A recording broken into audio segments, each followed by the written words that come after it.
करते हैं परमिट कितने तरह के होते हैं। तो परमिट में मोस्टली इंडस्ट्री में 7 to 9 टाइप्स के परमिट्स यूज़ किए जाते हैं इंडस्ट्री में। तो सबसे पहले आ जाता है हॉट वर्क परमिट, जो कि हॉट वर्क परमिट किस में आ जाता है, जहाँ भी किसी भी तरह के ऐसा काम परफॉर्म करना है, जॉब परफॉर्म करना है जहाँ स्पार्किंग हो रहा हो, कहीं ग्राइंडिंग, कटिंग, वेल्डिंग या फिर सोल्डरिंग, इस टाइप के काम होने वाले हैं जहाँ से आग लग सकता है, फायर हो सकता है, तो ऐसी जगह ऐसे परमिट को हॉट वर्क परमिट किए जाते हैं। ये स्पेशल टाइप के परमिट जारी किए जाते हैं। इस तरह की जब जॉब परफॉर्म करनी होती है तो वहाँ पे हॉट वर्क टाइप के परमिट जारी किए जाते हैं। और उससे रिलेटेड सारे जो सेफ्टी मेजर्स या टूल्स, टेकल, सेफ्टी के जो पीपीईज हैं, वो सारी चीज़ें यूज़ करने के लिए उनकी अलग तरीके की होंगी। उनके हॉट वर्क में काम करने के लिए वहाँ ब्लैंकेट यूज़ हो सकते हैं, फायर एक्सटिंग्विशर यूज़ होंगे, आपको बैरिकेशन करने होंगे, आपको वाटर बकेट रखने होंगे। तो इस तरह की चीज़ें ये हॉट वर्क के लिए अलग परमिट हो जाता है। दूसरा हो जाता है कोल्ड वर्क परमिट या फिर जनरल वर्क परमिट आ जाता है। तो इसमें cold work, general work permit क्या होता है, कोई भी नॉर्मल चीज़ें, आप नॉर्मल वर्क परफॉर्म करने जा रहे हैं, किसी के एरिया के जाके मशीन में आपको चेक करना है, ऑयलिंग करना है, ऑयल टॉपअप करना है किसी गियर बॉक्स में, तो केवल जाके हम नॉर्मल सब ऑयल टॉपअप कर रहे हैं। कोई मशीन का टेम्परेचर मेजरमेंट करना है, किसी और कुछ चीज़ें नॉर्मल से जाके मोटर का अगर बियरिंग या कपलिंग को लूज हो गया तो आपको जाके चेक करना है, जाके यार नट बोल्ट टाइट करना है, तो ये नॉर्मल जनरल वर्क परमिट में आ जाते हैं, जो कि जनरल परमिट आपको जारी कर दी जाते हैं, जिनसे कोई भी ज़्यादा नुकसान नहीं हो सकते हैं या वहाँ कुछ ऐसा नुकसान नहीं होने वाले हैं। आप उनको केवल एक परमिशन ले रहे हैं उस मशीन वाले के ऑपरेटर से रिटर्न फॉर्म में, और सारी सेफ्टी मेजर्स, टूल, टेकल आपने चेक कर लिए, टिक कर लिए कि हाँ हम ये चीज़ें यूज़ करने जा रहे हैं, इससे यहाँ पे ये नुकसान नहीं होने वाले हैं। तो इस तरह ये जनरल वर्क परमिट आ जाता है। अगला आ जाता है height work permit. Height work permit industries में क्या होता है, अलग अलग तरीके से, मैं बहुत सारी इंडस्ट्रीज़ का मानना है 4 फीट के ऊपर जितने भी जगह पे काम करना है वो हाइट वर्क में आ जाएगा। बहुत सारी इंडस्ट्रीज़ कहती नहीं 6 फीट से ऊपर जितना भी काम करना है वहाँ पे हाइट वर्क परमिट आ जाता है। तो ये जो 6 फीट है या फिर 2 मीटर बोलते हैं या फिर 4 फीट बोलते हैं, ये अलग अलग जगहों पे अलग अलग डिसाइड है, बट मिनिमम तो 4 फीट लगभग जगहों पे होगा। तो इसके ऊपर जब भी जॉब परफॉर्म करना है, किसी लेडर पे चढ़ के, किसी स्ट्रक्चर पे, स्कैफोल्डिंग पे, वेल्डिंग पे, सीढ़ी पे, कहीं भी खड़े होकर अगर काम करना है तो वहाँ पे आपको क्या क्या सेफ्टी प्रिकॉशन लेने होंगे। आपको सेफ्टी बेल्ट यूज़ करना है, फायर आपको अरेस्टर यूज़ करना है, आपको किस तरह के वहाँ पर लेडर यूज़ करने हैं, आपको वहाँ पर जो हाइट पे काम कर रहे हैं तो आपको वॉच करने के लिए, आप पे नज़र रखने के लिए कौन बंदा यूज़ होने वाला है। तो इस तरह के जॉब के लिए पीपीज़ किस तरह की चाहिए होंगी, आप हाइट में जा रहे हो तो उसके लिए काम करने के लिए कौन कौन सी तरह की पीपीज़ चाहिए होंगे, तो वहाँ पे आ जाता है ये हाइट वर्क परमिट का यूज़ वहाँ पे करते हैं। एक आ जाता है अगला परमिट जो होता है हमारा चौथे नंबर पे आ जाता है कन्फाइंड स्पेस परमिट। तो कन्फाइंड स्पेस आप ऐसा समझिए कि जैसे आप normal day to day life में देखते हैं अपन लोग के यहाँ सीवेज गटर होते हैं, वहाँ पे बहुत सारे जो स्वीपर लोग आते हैं क्लीनिंग करने के लिए गटर के अंदर जाते हैं। तो आपने बहुत न्यूज़पेपर में सुना होगा, टीवी में सुना होगा, देखा होगा कि वो लोग जब अंदर जाते हैं तो वहाँ पे वो अंदर जाने का एक ही जो उनका जो होल होता है वहीं से वो अंदर जाते हैं और उसी से निकलने का होता है। जब वो अंदर जाते हैं तो वहाँ कई सारी गैसेस ऐसी होती हैं जिनकी वजह से कई बार उनकी जान चली जाती है। तो कन्फाइंड स्पेस एक ऐसा एरिया होता है जहाँ पे ऑक्सीजन की कमी हो, एक ही एरिया जाने का हो, वही एरिया वापस आने का हो। तो ऐसे एरिया में जब भी काम करना होता है तो वहाँ पे एक अटेंडेंट ज़रूर रखना होता है। आपको वहाँ के लिए अलग तरीके के इंस्ट्रूमेंट यूज़ करने होते हैं, ऑक्सीजन मॉनिटर करने के लिए अलग होंगे। वहाँ पे जो भी जो भी अंदर गैसेस हैं उनको निकालने के लिए कौन कौन से इंस्ट्रूमेंट यूज़ करना है पहले अंदर जाने से पहले, तो वो सारी चीज़ें यूज़ करने के लिए परमिट में वो सारी चेक करने पड़ते हैं आपको। तो इस तरह के परमिट को बोलते हैं कन्फाइंड स्पेस परमिट। तो ये बहुत हजार्डा टाइप के परमिट होते हैं जो कि गटर से ही नहीं, जो इंडस्ट्रीज़ में होते हैं वहाँ साइलोज होते हैं, टैंक्स होते हैं, उनमें जाने के लिए एक ही जो चेम्बर होता है उसी से अंदर जा सकता है बंदा, और उसके अंदर लाइट भी नहीं अवेलेबल होती है। पता चलता है वहाँ वेल्डिंग करने जा रहा है तो ऑक्सीजन नहीं है, या फिर ऑक्सीजन इतनी ज़्यादा है कि वहाँ तुरंत स्पार्क हो गया और वो बंदा बाहर नहीं निकल सकता है, तो एक्सीडेंट हो जाएगा। तो इस तरह के परमिट जब जारी किए जाते हैं वहाँ कन्फाइंड स्पेस परमिट आ जाते हैं। कन्फाइंड स्पेस के बाद जो अगला परमिट आ जाता है एक्सकवेशन के परमिट आ जाता है, कि कहीं भी अगर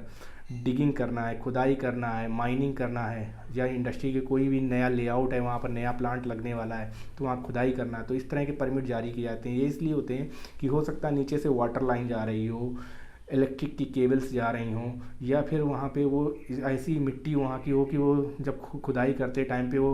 धसक सकती है और वहाँ पे जो मजदूर काम कर रहे हैं या वर्कर काम कर रहे हैं वो सारे दब सकते हैं। तो इस तरह का परमिट वहाँ पे जारी किया जाता है, एग्जावेशन परमिट जो जारी किया जाता है। इस टाइप के परमिट में जो है इनसे रिलेटेड क्या सेफ्टी मेजर्स लेने हैं इस तरह की सिचुएशन आने पे, या यहाँ पे लेआउट में अगर इलेक्ट्रिक केबल गई है तो आपको क्या क्या सिचुएशन में सेफ्टी मेजर्स लेने हैं, अगर वाटर लाइन गई है तो आपको क्या क्या सेफ्टी मेजर्स लेने हैं, या फिर ऐसी मिट्टी वहाँ की ढीली है जो थोड़ी सी भी खुदाई में वो नीचे आ सकती है तो वहाँ पे उसके लिए क्या क्या सेफ्टी मेजर्स लेने हैं, आपको क्या क्या चेकलिस्ट में वो परमिट में आप फिलअप करेंगे। तो ऐसे परमिट को बोलते हैं एक्सकवेशन परमिट आ जाता है। अगला परमिट आ जाता है हमारा कि केमिकल वर्क परमिट, जो केमिकल रिलेटेड, जैसे क्वालिटी डिपार्टमेंट में बहुत सारे लोग काम करते हैं, या फिर ऐसे केमिकल फैक्ट्रीज़ में, इंडस्ट्रीज़ में यूज़ किए जा रहे होते हैं जो कि हजार्डस होते हैं ह्यूमंस के लिए या इन्वायरमेंट के लिए, या फिर वो जिस मशीन या जिस जगह पे काम कर रहे हैं, जो ज़मीन के लिए, उस जगह के लिए हजार्डस होते हैं कि अगर आपके बॉडी में लग जाए तो जल सकता है, आपके हाथ गल सकते हैं या कुछ भी हो सकता है। तो उससे रिलेटेड अगर उस केमिकल को यूज़ करने से पहले आपको क्या क्या पीपीज़ की ज़रूरत होगी, क्या क्या सेफ्टी प्रिकॉशन लेने हैं, क्या क्या सेफ्टी मेजर्स लेने हैं, वो सारी चीज़ें आपको उस परमिट के उसमें डिफ़ाइन करना है। टाइमिंग, किस टाइम पे आप यूज़ करने वाले हैं, किस मशीन पे यूज़ करने वाले हैं, किस डेट पे यूज़ करने वाले हैं, कितने से कितने टाइम तक को यूज़ करने वाले हैं, टीम मेंबर कौन कौन होंगे, किस मेंबर की क्या रिस्पॉन्सिबिलिटी होगी, और जो यूज़ दूसरे मेंबर की क्या रिस्पॉन्सिबिलिटी होगी, कौन ऑथराइज कर रहा है उस परमिट को, और जब भी क्लोज परमिट होने वाला है तो किसके पास वो चीज़ें इन्फॉर्म करनी है कि आपका टास्क परफॉर्म हो गया है पूरी तरह से, या ओपन है या अभी पेंडिंग है। तो ये सारी तरह के जो परमिट हम आ जाते हैं वो आ जाते हैं आपके केमिकल वर्क परमिट आ जाते हैं। अगला परमिट आता है electrical isolation permit. Electrical isolation permit क्या होता है, जब भी कोई हायर वोल्टेज पे काम करना होता है, कोई बड़ा ब्रेकडाउन है या कोई मेंटेनेंस काम करना है, प्रिवेंटिव मेंटेनेंस काम करना है, तो वहाँ पे जब काम करना होता है तो पीछे से जब शटडाउन लेना होता है या पीछे से जब पावर बंद करना होता है तो वहाँ इलेक्ट्रिकल आइसोलेशन परमिट को यूज़ करते हैं हम लोग कि इलेक्ट्रिकल आइसोलेशन परमिट में जाके पीछे से बंद करने के बाद वहाँ के लोगों को वो परमिट वहाँ से जारी लेते हैं कि हम यहाँ इस मशीन पे काम करने जा रहे हैं और ये इतने लोग काम करने वाले हैं तो आप पावर नहीं चालू करेंगे। और वहाँ पे हम अपने लॉक टैग ट्राई मतलब लॉक वहाँ पे डालते हैं, उस ब्रेकर पे लॉक डालेंगे, उस पर टैग लगा देंगे कि ये पर्सन किसने ये लॉक किया हुआ है और कब से कब तक ये ब्रेकर बंद रहेगा, ताकि जो आगे लोग वर्कर या एम्प्लॉय काम कर रहे हैं तो पीछे से कोई वो ब्रेकर ऑन ना कर दे जिसकी वजह से उनको झटका लगे और उनकी लाइफ के साथ कुछ भी दिक्कत हो जाए या इंसिडेंट हो जाए या एक्सीडेंट हो सकता है। तो ये हो जाता है इलेक्ट्रिकल आइसोलेशन परमिट। ये 7 तरीके के परमिट मोस्टली इंडस्ट्रीज़ फॉलो करती हैं। इसके साथ साथ 2 परमिट और आ जाते हैं। एक होता है ऑनलाइन इलेक्ट्रिकल परमिट, मतलब कभी मशीन में ऐसी सिचुएशंस आती हैं कि आपको जो मशीन को चेक करना होता है, ऑनलाइन चेक करना होता है, उसमें प्रॉब्लम बार बार क्रिएट कर रही होती है, हो सकता है चलते चलते बंद हो रही है, उसका टेम्परेचर नहीं सही से बता रहा होगा, प्रेशर, फ्लो और भी चीज़ें उसको सही से मशीन नहीं परफॉर्म कर रही होगी क्वालिटी पैरामीटर्स पे।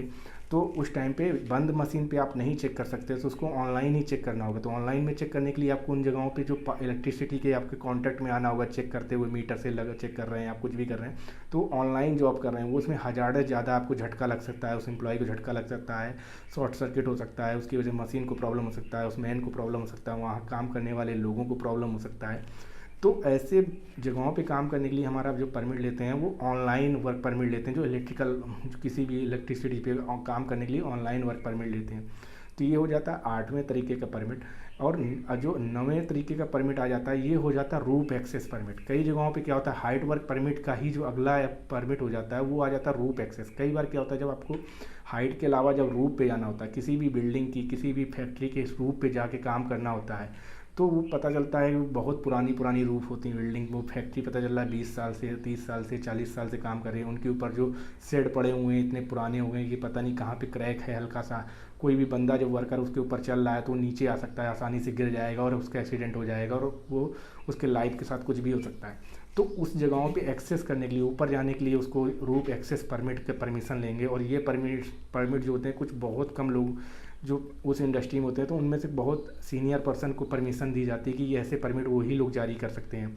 क्योंकि उसमें कौन कौन से सेफ्टी मेजर्स लेने हैं ऐसी जगहों पे। ये बहुत क्रिटिकल जॉब पे जा रहे होते हैं वहाँ पर ऊपर लोग जाके काम करने, तो ऐसी जगहों पे परमिट जो होते हैं वो लाइफलाइन कौन सी यूज़ करनी है, किस डायरेक्शन में जाना है, कहाँ पे स्टॉप होना है, कहाँ से बेंड लेना है, कहाँ पे टर्न लेना है, कहाँ पे कितनी दूर से जाके खड़े होकर आपको काम करना है और किस लोकेशन को आपको टच नहीं करना है रूफ पे। तो ये सारी चीज़ें रूफ एक्सेस परमिट में आते हैं। तो ये कुछ 9 तरह के परमिट हो जाते हैं। तो अगर इसके बाद हम लोग कभी नेक्स्ट वीडियोज़ में इनके 1 बाय 1 इन परमिट्स के बारे में बात करेंगे, डिटेल में बात करेंगे। फ़िलहाल के लिए इतना ही। वीडियो अगर अच्छा लगा है तो वीडियो को लाइक करें, चैनल को सब्सक्राइब करें, बेल आइकन ज़रूर प्रेस करें ताकि आने वाले वीडियोज़ अब तक सबसे पहले पहुँचे। अगर इस वीडियो से रिलेटेड किसी भी तरह का डाउट है तो कमेंट करके ज़रूर पूछें।